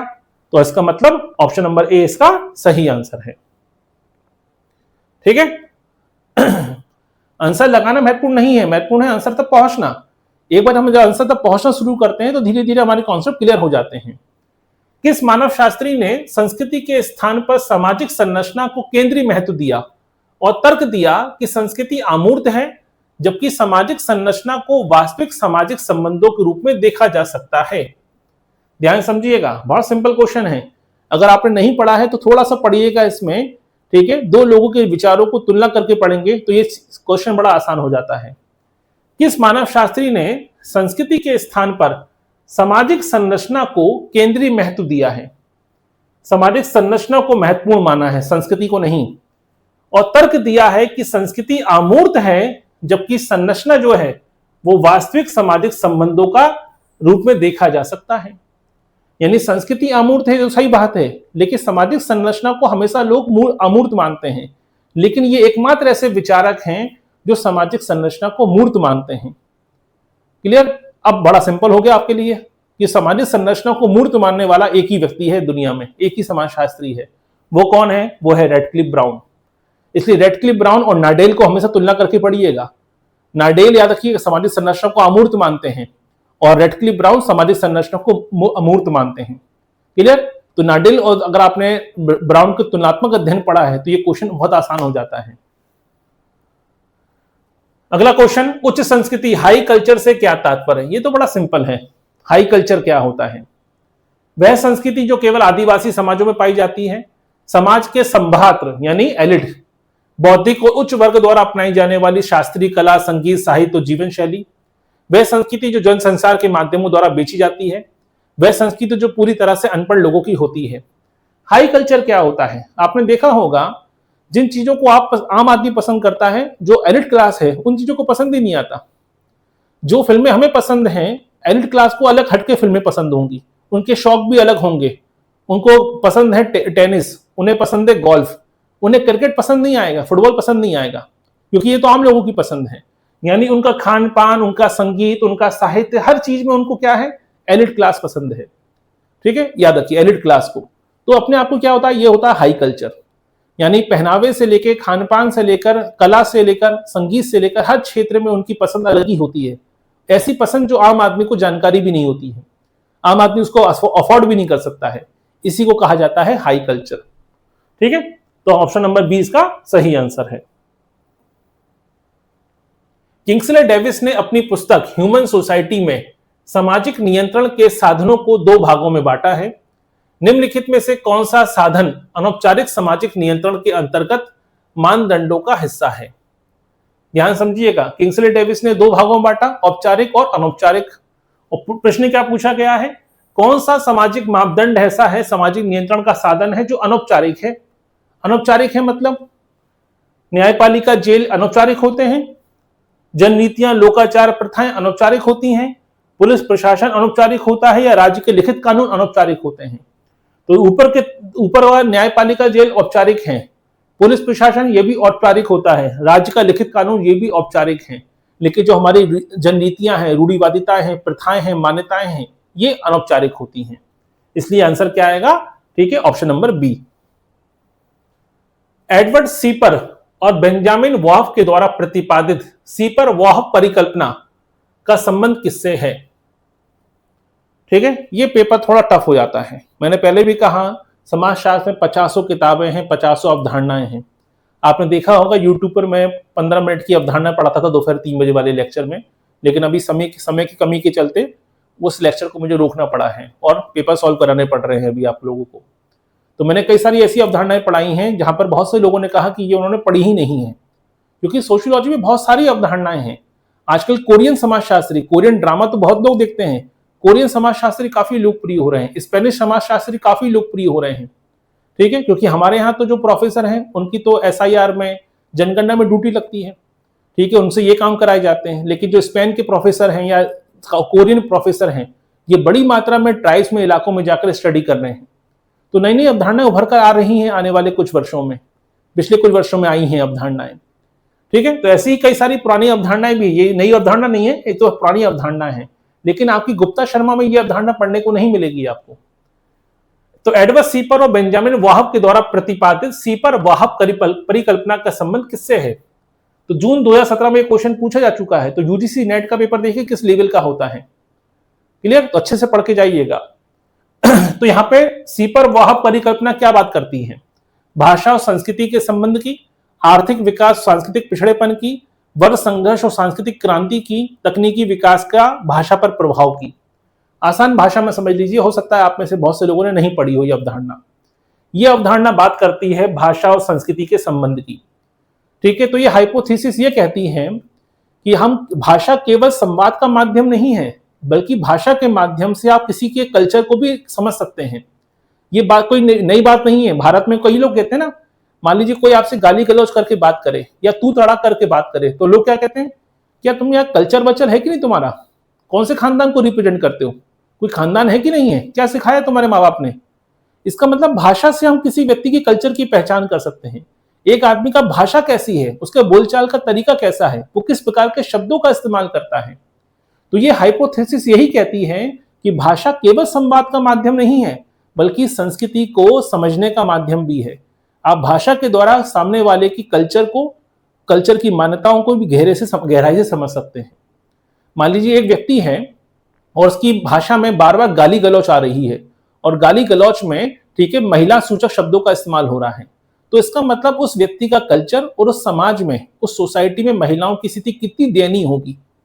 यानी वो व्यक्ति बार बार गाली गलौच का ही इस्तेमाल कर रहा है और उसमें कहीं ना कहीं शब्दों में महिलाओं के लिए अभद्र भाषा का इस्तेमाल हो रहा है। तो आप केवल भाषा के माध्यम से उस व्यक्ति के कल्चर को और उस समाज में महिलाओं की स्थिति को समझ सकते हैं। ये जो परिकल्पना है वो इसी बात पर फोकस करती है कि भाषा और संस्कृति का काफी गहरा संबंध होता है। ठीक है, अगला क्वेश्चन देखिए, सांस्कृतिक मोज़ेक शब्द का प्रयोग आमतौर पर किस स्थिति का वर्णन करने के लिए किया जाता है। ऐसी चीजों को आप किताब से नहीं पढ़ सकते। कल्चरल मोज़ेक्स आप तो जानते हैं ना, मोज़ेक क्या होता है। तो मोज़ेक का कल्चरल मोज़ेक शब्द का इस्तेमाल किसके लिए होता है, सांस्कृतिक समरूपता, जहां सभी संस्कृतियां एक जैसी हो जाएं। एक बहुसांस्कृतिक समाज जहां विभिन्न संस्कृतियां आपस में घुलने मिलने के बजाय अपनी अनूठी पहचान बनाए रखती हैं। आदिम समाजों में जादू टोना की संस्कृति, सांस्कृतिक विलंबना का चरम स्थिति। तो कल्चरल मोज़ेक क्या होता है, पहले इसको ध्यान समझिए। जैसे मोज़ेक होता है, जैसे मानिए गुलदस्ता होता है, फूलों का गुलदस्ता, तो हर फूल गुलदस्ते का हिस्सा है, ठीक है, बुके का हिस्सा है, लेकिन हर फूल की अपनी विशेषता है, अपनी सुगंध है। ऐसे ही कल्चर में भी होता है, कल्चरल मोज़ेक है, ठीक है। यानी जहां पर अलग अलग लोग, अलग अलग कल्चर को मानने वाले लोग रहते हैं एक जगह पर, कोई किसी कल्चर को इंटरफेयर नहीं कर रहा है, बल्कि अपनी पहचान बनाए रखते हुए दूसरे कल्चर के साथ क्या कर रहे हैं, कोऑर्डिनेट करते हैं। इसे कहते हैं कल्चरल मोज़ेक। कोई दिक्कत इसमें? अगला क्वेश्चन, जब कोई समाजशास्त्री किसी अन्य संस्कृति का अध्ययन करते समय अपने स्वयं के पूर्वाग्रहों और मूल्यों को अलग रखकर उस संस्कृति को उसी के मापदंडों के अनुसार समझने का प्रयास करता है, तो समाजशास्त्र में इसे किस प्रकार की वैज्ञानिक पद्धति का पालन करना कहा जाता है। अब ये तो समझ में आ गया होगा, इससे पहले भी हम चर्चा कर चुके हैं इस विषय पर। तो ये टॉपिक, अब ये क्वेश्चन अभी दूसरे फॉर्म में पूछा गया था इससे पहले भी। अगर हम सामने वाले के कल्चर को स्टडी कर रहे हैं, तो सामने वाले की कल्चर को उसके दृष्टिकोण से देखेंगे, ना कि अपने दृष्टिकोण से, ना कि अपने पूर्वग्रह से। तो अपने पूर्वग्रह से मत देखिए, अपने एक्सपीरियंस से जज मत कीजिए, सामने वाले के दृष्टिकोण से सामने वाले के कल्चर को परखने की कोशिश कीजिए। इसी को कहते हैं सांस्कृतिक सापेक्षवाद। ठीक है, सांस्कृतिक अधिसावयवी, सुपर ऑर्गेनिक और अधिक प्रतीकात्मक होती है। संस्कृति के बारे में यह कथन किसका है? संस्कृति अधिसावयवी और अधिक प्रतीकात्मक होती है, संस्कृति के बारे में कथन किसका है? बताइए। एमपीपीएससी में 2018 में जो पेपर हुआ था ऑनलाइन, उसमें ये क्वेश्चन पूछा गया था। तो 42 का क्वेश्चन नंबर 42 तक हम पहुंच चुके हैं। ठीक है, तो लगभग 1.5 घंटे का, 1-1.25 घंटे का ये लेक्चर हो जाता है, लेकिन इससे जल्दबाजी में इससे पहले खत्म करना संभव भी नहीं हो पाता है। तो थोड़ा, बहुत से लोगों के लिए 1-1.25 घंटे ज्यादा लगते होंगे आपको, लेकिन जल्दबाजी में खत्म करने का कोई पर्पस भी नहीं है। अब यहां पे पहले क्वेश्चन को समझिए, फिर आंसर को समझेंगे कि क्वेश्चन किसने ये स्टेटमेंट दिया है। महत्वपूर्ण ये व्यक्ति नहीं, महत्वपूर्ण किसने क्या कहा। पहले प्रश्न को समझिए। सांस्कृतिक अधिसावयवी, सुपर ऑर्गेनिक, जैसे हम कहते हैं एक व्यक्ति पैदा हुआ, वो एक जैविक प्राणी है, हार्ड मास का इंसान है, सामाजिकरण करके हमने सामाजिक प्राणी बनाया, ठीक है, लेकिन उसके शरीर पर उसका नहीं बल्कि सोसाइटी का अधिकार बहुत ज्यादा हो जाता है, यानी सुपर ऑर्गेनिक। एक व्यक्ति आया है, जीवित पैदा हुआ, हार्ड मास का इंसान था, लेकिन मरने के बाद भी, अगर वो बुढ़ापे में जाके मर गया, मरने के बाद भी उसके नाम पर मृत्यु भोज हो रहा है, मरने के बाद भी उसके नाम पर श्राद्ध हो रहा है, मरने के बाद भी उसके नाम पर दान दक्षिणा हो रही है, मरने के बाद भी उसके नाम पर आपके अलग अलग कार्यक्रम हो रहे हैं। यानी वो आदमी पैदा हुआ, पैदा होकर मर के चला भी गया, लेकिन संस्कृति में, कल्चर में आज भी वो बना हुआ है। आज भी हम उसकी पूर्वजों की पूजा करते हैं, जो घर में बुजुर्गों की डेथ हो जाती है उनकी तस्वीरों को पूजते हैं। यही होता है सुपर ऑर्गेनिक, यानी कल्चर इतना हावी होता है कि एक व्यक्ति पैदा हुआ और पैदा होकर मर भी गया, लेकिन कल्चर ने उसको हमेशा लंबे समय जिंदा रखा। यानी आपके शरीर पर, ठीक है, कल्चर कितना हावी हो जाता है, कितना अधिआत्मक हो जाता है, कितना अधिसाविवी हो जाता है। इसे एक विचार प्रकट किया है किसने? क्रोबर ने। तो ये विचार किसका है? क्रोबर का है। इसे पढ़ने से काम नहीं चलेगा क्रोबर ने कहा, लेकिन पहले समझिए कि ये कल्चरल सुपर ऑर्गेनिक का मतलब क्या होता है, ये कल्चर कितना हावी होता है। क्रोबर ने कहा है कल्चर कितना ताकतवर है कि एक बच्चे के जन्म से लेकर बुढ़ापे में उसकी डेथ के बाद भी उसका अस्तित्व बनाए रखता है समाज में। यह है कल्चर की विशेषता, इसे कहते हैं सुपर ऑर्गेनिक। ठीक है, अब आता है रॉबर्ट मर्टन के अनुसार, यदि कोई व्यक्ति समाज द्वारा स्वीकृत सांस्कृतिक लक्ष्यों को स्वीकार तो करता है, लेकिन उन्हें प्राप्त करने के लिए संस्थागत साधनों को अस्वीकार कर देता है या नए साधन अपनाता है, तो ऐसे अनुकूलन में क्या कहा जाएगा? तो बड़ा ही सिंपल क्वेश्चन है। हमने पढ़ा था अभी कि मर्टन ने कहा था, ठीक है, कि भाई समाज में व्यक्ति के सामने क्या होते हैं? सांस्कृतिक लक्ष्य होते हैं और सांस्कृतिक साधन होते हैं। तो लक्ष्य के अनुसार आपके साधन बनाए गए हैं, लेकिन व्यक्ति लक्ष्य तो स्वीकार कर ले लेकिन साधन अपने हिसाब से तैयार करे, तो क्या हो जाएगा? समाज में अव्यवस्था तो पैदा होगी। तो अनुकूलन करने के लिए क्या कहा जाएगा? इसे, इस प्रकार का अनुकूलन क्या कहलाएगा?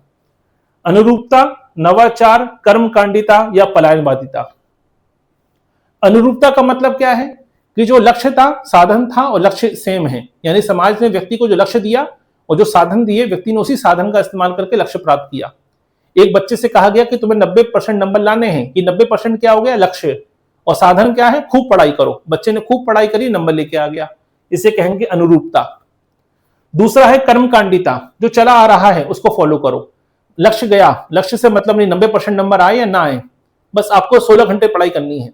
एग्जाम क्लियर हो या ना हो, बस 16 घंटे पढ़ाई करेंगे। जैसे यूपीएससी में बहुत सारे तैयारी करते हैं ना, कि हम तो 12 घंटे पढ़ते हैं, भले सिलेक्शन नहीं हो रहा 5-5 4-4 टाइम तक, लेकिन हम तो कर्मकांडी हो चुके हैं, यानी साधन पर ज्यादा फोकस कर रहे हैं, लक्ष्य पे फोकस नहीं कर पा रहे हैं। इसे कहते हैं कर्मकांडिता। पलायनवादिता, ना तो लक्ष्य से मतलब है ना साधन से मतलब है, हम तो सन्यासी हो जाएंगे, सब कुछ छोड़ छाड़ के बाबा बन जाएंगे, ये होती है पलायनवादिता। फिर आता है इनोवेशन, लक्ष्य तो स्वीकार कर लिया लेकिन तरीका अपना बनाएंगे, इसे कहते हैं इनोवेशन। यानी सांस्कृतिक लक्ष्यों को स्वीकार तो किया लेकिन उसे प्राप्त करने का जो तरीका है उसे अस्वीकार कर दिया और नया साधन अपनाया, इसे कहते हैं इनोवेशन। ठीक है, उप संस्कृति, सब कल्चर की सही परिभाषा क्या है? वह संस्कृति जो पूरी तरह से मुख्य संस्कृति के विरोधी मापदंडों पर टिकी है। एक बड़े समाज के भीतर किसी विशिष्ट समूह के अपने विशिष्ट मूल्य और मानदंड जो मुख्य संस्कृति का हिस्सा होते हुए भी उससे थोड़े से भिन्न होते हैं। आदिम समाजों की आदिम संस्कृति, इंटरनेट और सोशल मीडिया द्वारा निर्मित आभासी संस्कृति। तो सब कल्चर क्या होता है? आपने देखा भाई कि बहुत से कल्चर ऐसे हैं जो हमारे बीच में घुले मिले हुए हैं। जैसे पारसी संस्कृति देखिए, ठीक है, पारसी समुदाय के लोगों की संख्या बहुत कम है, 30 से 35 हजार है बस, लेकिन फिर भी वो महाराष्ट्र में रहते हैं, महाराष्ट्र में रहते हुए अपनी संस्कृति को बनाए हुए हैं। क्लियर? तो जब कोई संस्कृति दूसरे सांस्कृतिक समुदाय के भीतर रहते हुए अपनी पहचान को बनाए रखने की कोशिश करती है, यही क्या है? उप संस्कृति बन जाती है। थोड़ा सा भिन्न है अपने आप में, लेकिन अपने आप में कल्चर में घुल मिल गए हैं, इसे कहा जाता है उप संस्कृति। किसने कहा कि मूल्य केवल व्यक्तिगत प्राथमिकताएं नहीं है, बल्कि ये सामाजिक अंतःक्रियाओं के माध्यम से निर्मित सामूहिक प्राथमिकताएं हैं जो समाज में एकजुटता लाती हैं। ध्यान समझिएगा, किसने कहा? परिभाषा को पढ़िए, इस परिभाषा में ही आंसर छुपा हुआ है। किसने कहा कि मूल्य केवल व्यक्तिगत प्राथमिकताएं नहीं है, बल्कि सामाजिक अंतःक्रिया के माध्यम से निर्मित सामूहिक प्राथमिकताएं हैं। सामूहिक प्राथमिकता, सामूहिक चेतना। ठीक है, समूह क्या चाहता है, सोसाइटी क्या चाहती है, सोसाइटी में लोगों की चेतना कैसी है, सामूहिक चेतना का विचार किसने दिया था? याद आ गया? अब तो गलत नहीं होगा, बताइए। दीप्ति जी आंसर कहां से ला रहे हैं? ठीक है, आंसर गलत है दीप्ति जी, ध्यान से समझिए। इतना क्वेश्चन पूरा समझा दिया, कि सामूहिक प्राथमिकता की बात हो रही है, सामूहिक चेतना की बात हो रही है, कलेक्टिव कॉन्शियसनेस की बात हो रही है? आंसर क्या आएगा? आंसर आएगा एमाइल दुर्खिम। अगला क्वेश्चन देखिए, निम्नलिखित में से किस समाजशास्त्री ने भारतीय समाज के संदर्भ में मूल्यों के समाजशास्त्र पर व्यापक कार्य किया? The social structure of value नामक पुस्तक भी लिखी है। बड़ा सामान्य सा क्वेश्चन है ये तो। जब भी आप मूल्य पढ़ते हैं और भारत में जब मूल्यों की बात होती है तो एक ही व्यक्ति का नाम आता है उभर कर, वो है राधा कमल मुखर्जी। तो आंसर क्या आएगा? राधा कमल मुखर्जी। अगला क्वेश्चन, सांस्कृतिक आघात कल्चरल शॉक की अवधारणा का क्या अर्थ है? ठीक है, बड़ा महत्वपूर्ण क्वेश्चन है अपने आप में। क्वेश्चन ये भी बन सकता है कि सांस्कृतिक आघात की अवधारणा किसने दी है? तो सांस्कृतिक आघात की अवधारणा का क्या अर्थ है? अपनी ही संस्कृति के नियमों को भूल जाना। जब कोई व्यक्ति अचानक किसी बिल्कुल भिन्न या नई संस्कृति के संपर्क में आता है तो उसे होने वाली मानसिक व्याकुलता और भटकाव की अनुभूति, संस्कृति का तीव्र गति से पतन होना या तकनीकी विकास के कारण समाज में आने वाली मंदी। तो कल्चरल शॉक क्या होता है? कल्चरल शॉक क्या है होता है? ठीक है, ये प्रश्न ये पूछा गया है। ठीक है, अब क्या होता है देखिएगा, जैसे मान लीजिए एक व्यक्ति है, भारत से हटकर वो जापान चला गया, कोरिया चला गया, ठीक है, और वहां जाकर जो उसने कल्चर को देखा तो उसके साथ एडजस्ट नहीं कर पाता है। उसने सुनी सुनाई बातों में चला गया कि अब जापान 2050 में जी रहा है, कोरियन कल्चर ऐसा है, कोरियन मेकअप ऐसा है। तो जब कोई व्यक्ति अचानक किसी भिन्न संस्कृति में जाता है तो वहां होने वाली जो मानसिक व्याकुलता होती है, उस कल्चर में अपने आप को एडजस्ट नहीं कर पाता है। इसी को कहते हैं कल्चरल शॉक कहा जाता है। क्लियर? याद रखिएगा, इसे कहते हैं सांस्कृतिक आघात की अवधारणा। यानी आप सुनकर पहुंचे थे कि भाई जापान है और चाइना है और अमेरिका है, वहां जब पहुंचे तब आपको मालूम पड़ा, हकीकत मालूम पड़ी ये तो अलग ही चल रहे हैं। ठीक है, वहां से आप मैच ही नहीं कर पा रहे हैं अपने आप को। तो इसे क्या कहेंगे? इसे कहते हैं कल्चरल शॉक, यानी सांस्कृतिक आघात कहा जाता है। अगला क्वेश्चन, रीतियां और प्रथाएं अलिखित मानदंड हैं जो पीढ़ी दर पीढ़ी हस्तांतरित होती रहती हैं और आधुनिक समाज में भी सामाजिक जीवन को नियमित करने में कानूनों जितनी प्रभावी होती हैं। यह विचार किसका है? ध्यान समझिए, क्वेश्चन बड़ा सिंपल सा क्वेश्चन है। रीतियां और प्रथाएं, कस्टम्स अलिखित मानदंड हैं जो पीढ़ी दर पीढ़ी हस्तांतरित होती हैं और आधुनिक समाज में सामाजिक जीवन को नियमित करने में कानून जितनी ही प्रभावी होती हैं। ये विचार किसका है? E.A. Ross, R.H. मैकाइवर, गिस्बर्ग या हाउसवर्थ? हाँ, ओके, हॉबहाउस। ठीक है, जी हाँ, आंसर बताइए। बहुत सही, चलिए 2 लोगों ने आंसर दिया है अभी तक। E.A. रॉस का ये विचार है अपने आप में। अगला क्वेश्चन, निम्नलिखित में से किसने संस्कृति को 2 स्तरों पर विभाजित किया? सभ्यता जो कि बाहरी या भौतिक पक्ष है और संस्कृति जो कि आंतरिक या आध्यात्मिक पक्ष है। ठीक है, Alfred Weber, Karl Marx, P.A. Sorokin या ऑसवाल्ड स्पेंगलर? बताइए। क्वेश्चन नंबर 49 का आंसर बताइए सभी लोग। अब यहां पे समस्या क्या आती है, यहां पे कंफ्यूजन तब होता अगर ऑप्शन में नाम आता मैकाइवर और पेज। मैकाइवर और पेज ने भी संस्कृति और कल्चर के बारे में विचार प्रकट किया, सभ्यता और संस्कृति के बारे में विचार प्रकट किए हैं। और यहां पर एक व्यक्ति है, उनका नाम है अल्फ्रेड वेबर। ये गलत मत समझिए, मैक्स वेबर नहीं है, मैक्स वेबर के छोटे भाई हैं अल्फ्रेड वेबर। इन्होंने कल्चर और आपके जो सभ्यता है यानी सिविलाइजेशन जो है, तो संस्कृति और सभ्यता को एक ही पहलू पे रखा है, एक ही सिक्के के 2 पहलू माने हैं। तो बहुत से लोग इनको मैक्स वेबर समझ लेते हैं, जबकि एक मैक्स वेबर के छोटे भाई हैं, इनका नाम क्या है? Alfred weber. इन्होंने ये विचार प्रकट किया, संस्कृति और सभ्यता को एक ही सिक्के के 2 पहलू माना, इसमें कोई अंतर नहीं स्वीकार किया है। तो आंसर क्या आएगा? Option number A. Last question है, मर्टन के अनुसार जब समाज में सांस्कृतिक लक्ष्यों और संस्थागत मानदंडों के बीच पूरी तरह से संतुलन समाप्त हो जाता है तो समाज किस स्थिति की ओर अग्रसर होता है? अगर सोसाइटी में सोशल नॉर्म्स ही खत्म हो जाए, समाज में नैतिकता ही खत्म हो जाए, समाज में कोई मूल्य परंपराएं ही खत्म हो जाए, तो क्या होगा? सामाजिक प्रगति होगी? नहीं हो सकती। सामाजिक एकीकरण होगा? नहीं होगा। विसंगति या सांकेतिक सापेक्षवाद? सीधी सी बात है, समाज में क्या पैदा होगा? समाज में विचलन पैदा होगा, एनोमी क्रिएट होगी, विसंगति पैदा हो जाएगी। क्लियर? ये यहाँ पर मर्टन ने सामाजिक मानदंडों का, मूल्यों का महत्व स्पष्ट किया है अपने स्टेटमेंट के माध्यम से। चलिए, तो ये थे आज के 50 क्वेश्चन। ठीक है, तो ये है 50 क्वेश्चन आज के हमने टॉपिक कवर किया। उम्मीद है बहुत से नए नए क्वेश्चन मिले होंगे। बहुत से क्वेश्चन पुराने ही होते हैं, लेकिन उनकी विषय वस्तु, उनकी जो शैली होती है इतनी टफ होती है कि बिना समझे हुए आप उनको नहीं कवर कर सकते। क्लियर? तो कुछ आपको समझ में आ गया होगा कि केवल किताबों को पढ़ने से काम नहीं चलेगा, पढ़ने के बाद उसको समझना भी है, क्योंकि जितना ज्यादा गहराई में समझेंगे उतना ज्यादा ही हम चीजों को, प्रश्न को समझ पाएंगे। हम 5-5, 6-6 किताबों से एक एक टॉपिक को पढ़ के चले जाते हैं बहुत से लोग। तो केवल पीडीएफ के नोट्स पढ़ लेने से काम नहीं चलेगा, थोड़ा सा थिंकिंग भी बढ़ाइए, थोड़ा सा चीजों को गहराई से समझने की कोशिश भी कीजिए। लेकिन हम क्या चाहते हैं? हम चाहते हैं सब कुछ पक्का पकाया मिल जाए। ऐसी किताब खरीदो उसमें पूरा सिलेबस मिल जाए अरिहंत पब्लिकेशन की, और अरिहंत पब्लिकेशन यही तो कर रहा है। अरिहंत पब्लिकेशन किताब में कुछ है ही नहीं, बस की हेडिंग डालकर कुछ भी लिखकर बेच रहा है, और स्टूडेंट इसलिए खरीद रहे हैं क्योंकि पूरा यूनिट एक साथ मिल जाती है। ठीक है, ये गलतियां होती हैं। कल हमारा जो टॉपिक होगा, ठीक है, वो होगा आपका परिस्थिति और भूमिका से। तो आज हमने क्या पढ़ा? आज हमने पढ़ा, ठीक है, समाज में जो मानदंड क्या है, संस्कृति क्या है, मूल्य क्या है। कल हम पढ़ेंगे परिस्थिति और भूमिका वाले टॉपिक से क्लास होगी हमारी। तो यूनिट नंबर 1 चल रहा है एमपीपीएससी के असिस्टेंट प्रोफेसर के सिलेबस के अनुसार, और आने वाले 5 से 6 दिनों में, अभी तीसरा दिन है क्योंकि अभी हम एक हफ्ते हम केवल शाम को ही, दोपहर में ही पढ़ा रहे हैं।